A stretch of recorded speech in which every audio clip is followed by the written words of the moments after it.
belajar tentang konsep dasar ilmu ekonomi. Jadi pasti kita mendengar kata ekonomi, tetapi kita tidak terlalu paham apa sih ekonomi itu sendiri.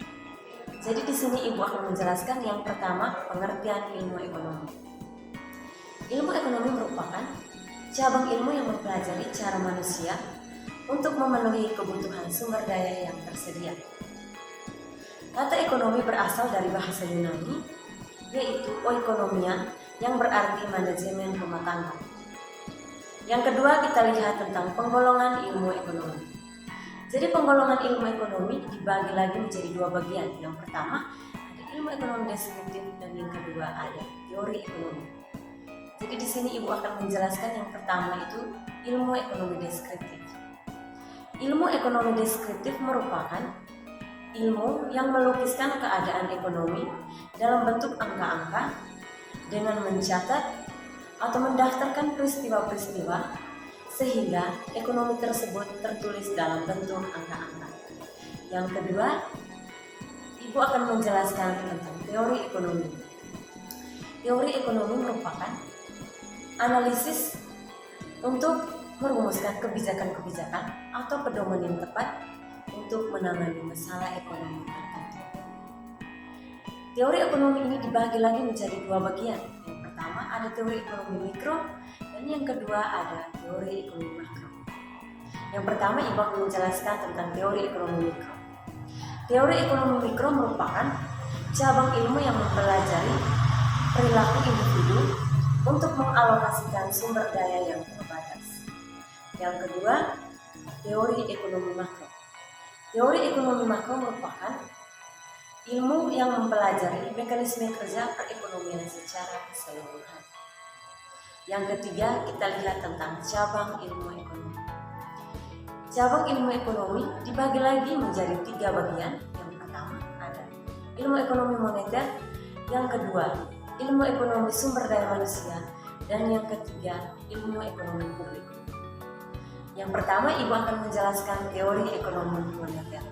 Teori ekonomi moneter ini merupakan cabang ilmu yang mempelajari atau yang membahas tentang keuangan, perbankan, dan lembaga keuangan lainnya seperti inflasi, tingkat suku bunga, dan uang peredaran lainnya. Yang kedua, ilmu ekonomi sumber daya manusia. Ilmu ekonomi sumber daya manusia merupakan cabang ilmu yang membahas tentang faktor tenaga kerja, seperti masalah pengangguran. Yang ketiga, cabang ilmu ekonomi publik.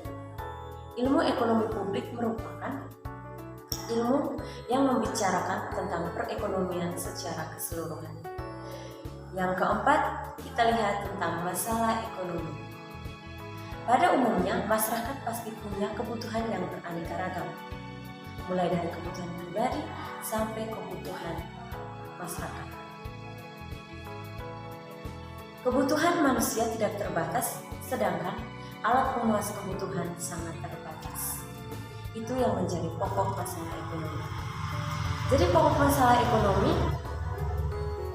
ada dua bagian. Yang pertama menurut teori klasik dan yang kedua menurut teori modern.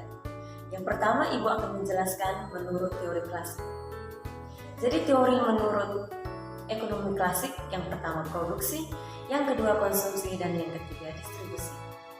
Produksi itu merupakan kegiatan manusia untuk menghasilkan suatu barang atau jasa. Yang kedua konsumsi. Konsumsi merupakan kegiatan manusia untuk mengurangi nilai guna pada barang atau jasa tersebut. Yang ketiga distribusi. Distribusi merupakan kegiatan manusia untuk menyalurkan barang dari produsen ke konsumen. Yang kedua, menurut teori modern.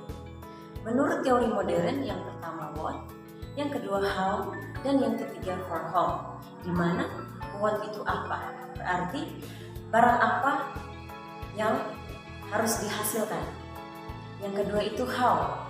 How itu bagaimana barang itu dihasilkan, dan yang ketiga for whom, di mana untuk siapa barang itu diproduksi. Jadi yang kelima kita lihat tentang manfaat ilmu ekonomi. Jadi pasti orang bertanya-tanya, mengapa belajar ilmu ekonomi itu penting bagi masyarakat? Nah, di sini Ibu akan menjelaskan seberapa penting sih mempelajari ilmu ekonomi tersebut. Jadi yang pertama, tentunya mengajarkan kita cara berpikir ketika kita perlu mengambil sebuah keputusan. Jadi mengajarkan cara berpikir di sini yaitu dua fundamental. Yang pertama, oportunitas, dan yang kedua, pasar efisien. Jadi di sini Ibu akan menjelaskan yang pertama itu oportunitas. Oportunitas merupakan alternatif terbaik ketika kita mengambil keputusan. Dan yang kedua, pasar efisien. Pasar efisien merupakan pasar di mana kesempatan kita untuk mendapatkan laba atau untung. Dengan mempelajari ilmu ekonomi juga, kita dapat menjawab atas beberapa pertanyaan seperti mengapa orang mengambil keputusan untuk berbelanja, mengapa orang mengambil keputusan untuk membeli mobil atau memproduksinya, mengapa orang membuka usaha, dan lain-lain. Nah, di sini Ibu akan menjawabkan salah satu pertanyaan dari beberapa pertanyaan yang sudah Ibu sebutkan tadi. Misalkan Ibu menjawab pertanyaan yang pertama, mengapa orang mengambil keputusan untuk berbelanja. Jadi di sini Ibu akan memberikan salah satu contoh. Ketika kita hidup dalam berkeluarga atau berumah tangga, pastinya kita mempunyai kebutuhan seperti kebutuhan makan minum, kebutuhan tempat tinggal, dan kebutuhan sandang atau pangan. Jadi dengan adanya kebutuhan tersebut, maka orang mengambil keputusan untuk berbelanja sehingga kebutuhan tersebut dapat terpenuhi.